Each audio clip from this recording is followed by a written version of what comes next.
Thank you, Mr. Chair, Senator Gordon. To the Honorable Senate President, Senator Aquilino Coco Pimentel, the Honorable Chairman of the Blue Ribbon Committee, Senator Richard Gordon, distinguished members of the Philippine Senate, ladies and gentlemen, magandang umaga po. Before anything else, I would like to formally convey my sincere apologies to the Honorable Chairman of the Blue Ribbon Committee and all distinguished members of the Philippine Senate, as well as the entire Filipino people for my failure to attend the last 3 Senate hearings.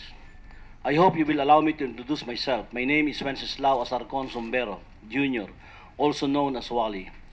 For almost 27 years, I have served as a member of the Armed Forces, Philippine Army, and the defunct Philippine Constabulary and the Philippine National Police from 1974 to 2000, serving in various capacities in different combat zones of our country, from northern Luzon to Muslim Mindanao, performing intelligence operations as well as special operations and special missions. I left the service with the retirement rank of Police Chief Superintendent, equivalent to 1-star general at the age of 44, and virtually at the height of my career. However, I decided to retire in order to pursue my passion in investigative writing. I deem it imperative to focus my investigative research in the underground gambling industry because I was convinced that this was the most organized syndicated crime group that I've ever been encountered and the most difficult, if not totally impossible to manage and solve.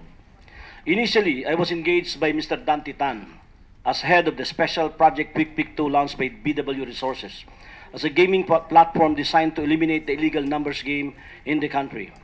I was very instrumental in formulating the conceptual framework and mechanics of Bingo 2 balls together with my friend Mr. Charlie Atong Ang. For sustained period of betting operations in all parts of the country is top 100%, very successful indeed. And the rest is history. In 2001, I decided to go international and penetrate the global gaming industry as part of my research. I moved to Las Vegas and frequented parts of North America, Central America, and different parts of Asia. Along the way, I developed extensive networks of global gaming industry. In the global gaming industry, that I eventually became consultant of many international companies involved in gaming, gaming interactive and land-based. I am also the former head in Asia of the largest humanitarian foundation, the Global Village Champion Incorporated. In the course of my immersion in the gaming industry, I met several industry icons. On several occasions, I brought most of them to the Philippines and formally introduced them to former PAGCOR Chairman Ephraim Hinuino, with the objective of enticing them to invest in our country, particularly in the bagong nayong Filipino entertainment city of Manila, popularly known as PAGCOR City, that was still in conceptual stage at the time. In 2005, I also served as a consultant of PhilWeb under PAGCOR's ISBS project of the Internet Sports Betting Stations. As the chairman of the board of Asian Sportsbook Corporation, my primary mission was then to capture the illegal bets from the illegal sport bookies operating in the country. In the course of my research, I was able to publish several investigative reports and studies. As follows, this is the revolutionizing gaming against by Cybertech Solution, copyrighted in 2003, and the truth about betting, the prescription of the present crisis, among others. That was published in Manila Times for 5 days series. I likewise served as the resource speaker in congressional investigations on illegal gambling and in various media symposia on gambling. I have likewise appeared in several TV and radio investigative programs. Indeed, for the past 15 years, I conducted a lonely one-man crusade, driven by my firm resolve to come up with a viable formula to generate revenues for our government.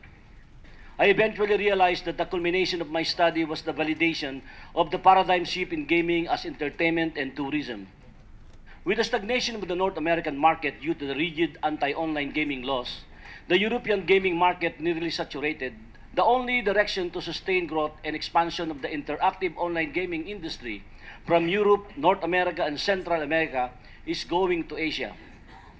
In the light of the peculiar nature and dynamics of the global online interactive gaming industry, I discovered that the ingenious online gaming support industry model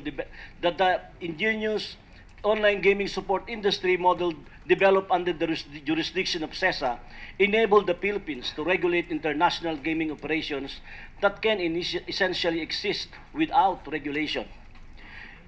Inasmuch as Asia is considered as a 90, if not 99.9% gray market, the Philippines actually provided Mr. Sombero, you had 5 minutes, but I will allow you another 2 minutes. But you are trying to qualify yourself as an expert, and we have your testimony here. So try to get to the point of issue here, please. Mr. Chair, this is very essential. Thank you, I understand why. Yes, sir.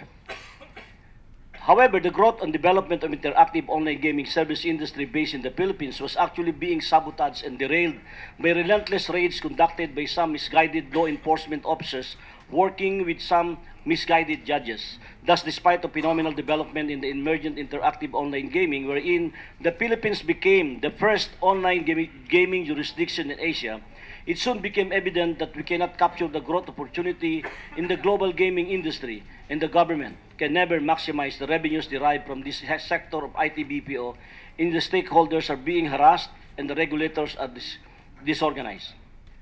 Few paragraphs, Mr. Chair. This situation actually prompted me to engage the help of the top gaming law firm in the country led by Attorney Rodel de Guzman, several leaders in the industry as well as the major stockholders, and together we founded and organized a non-government organization called the Asian Gaming Service Provider Association, or AGSPA, with the advocacy platform of rectifying the erroneous public perception that the industry is synonymous to online gaming operations. We conducted relentless education campaign to various government agencies. Among these official engagement include the following. Last October 6, 2050, I conducted a formal briefing to the PNP-CIDG attended by several operatives like the cybercrimes about the dynamics of online gaming and the proliferation of unregulated operations.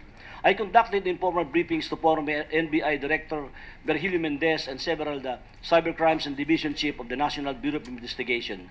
I was several times also speaker in the committee hearings of the Committee on Games regarding the drafting of the law or the bill Internet Gaming Regulatory Act of 2016 and the creation of the proposed Philippine Online Gaming Commission. In the early 2016, I conducted briefing to the former Commissioner of Bureau of Immigration, Attorney Ronnie Hiron, together with his key officers in the BI conference room. As a resource person of DOJ and BI, last September 10, 12, 13, 2016, at the conference room of DOJ, I conducted a series of briefings on the status of PCSO Small Town Lottery in preparation for a presidential briefing during the cabinet meeting. It was attended by Justice Secretary Vitaliano and Aguirre, along with his undersecretaries and assistant secretaries. Last September 23, 2016, I conducted another briefing for SOJ with his undersecretaries and assistant secretaries. The 5-hour briefing presentation was entitled a Special Investigative Report regarding the status of the international interactive online gaming service industry based in the Philippines. On October 5, 2016, as requested by Bureau of Immigration, BI Chief Intelligence, I conducted a 4-hour briefing presentation at the BI conference room attended by Commissioner Jaime B. Morente, Deputy Commissioners Al Argusino, and Deputy Commissioner Michael Robles, Intelligence Division Chief Charles Calima, and Chief Legal Arvin Santos. The briefing focus was to come up with a viable formula in the recruitment process of expatriates in line with the ongoing efforts to neutralize the proliferation of undocumented aliens in the country. Believe it or not, Mr. Chair, I truly wanted to help the President in as much as I was totally convinced that the Filipino people has finally elected the President who is sincerely committed to reform and have the political will to execute the necessary actions. I have been consistently and humbly offering my services to the national government insofar as the crafting of implementing guidelines and full regulation of the gaming industry. Indeed, I have persistently recommended that it's crucial to synergize rather than preoccupy with counterproductive conflicts. Yet, despite my persistent appeals that the different gaming regulators can actually coexist, inasmuch as we have more than enough market from the big three alone, China, Korea, and Japan, it became frustratingly evident that no one paid any attention at all. I have consistently asserted in all my previous briefings that the government must understand the peculiar nature of the online interactive gaming service industry with the singular objective of making the Philippines as the global hub of the online gaming support service industry. Under the occurrence of the unfortunate alleged extortion incident that transpired between November 25 and December 1, I was trying to leave a legacy for my country. Unfortunately, my painstaking efforts to save the industry engulfed me in a controversy that has likewise pushed the online gaming service industry in the brink of extinction or verge of collapse. At this point in time, I'm already thinking, what lies ahead after we have all rendered our respective versions of truth? What comes after the Blue Ribbon Committee hearing, not only for ourselves, but more so for our respective families? When I decided to get involved in the Fontana case, my primary concern then was the tremendous loss that our government will incur resulting from the emergent collapse of the online gaming industry arising from the ambiguous signals from the national government. My secondary concern, Mr. Chair, then was my 15 years of research on an industry that has the latent potential to generate huge amounts of government revenues if managed properly and nurtured in a business-friendly environment will be utterly wasted. Even as I am now embroiled in a controversy with uncertain conclusion, I will stand by my advocacy. Bilang pangwakas, kung inyo pong mamarapatin, Mr. Chair, nais ko po sanang basahin ang ilang talata sa tulang ang liham. Ito na po yung huli. Hindi naman lahat patuloy na magkakalat. May sisibol ding alamat na laban sa alat. Likas man na maagos mga asin sa dagat, magpapasyang kumilos sa paraan niyang dapat. Pinilit kong tumayo, pinilit kong lumaban. Sa gitna ng panahon na aking ginalawan, katunggaling higante galit sa kinabukasan, karapatan ng anak, madiing tinapakan. Lumalawak ang karagatan, tumitindi pa ang laban. Ang pangako ni Ama kapit kamay sa pagsagwan. Hahanapin ko ang lunas, hahanapin ko ang bukas. Layunin ko sa pag-ahon, kahirapan ay kukupas. Sa bingit ng pagpanaw ang aking habilin. Iginuhit ng kasaysayan na inyong alamin. Kung ang kinahinatnan ay di pa rin mailarawan, buksan mo itong liham ng maunawaan.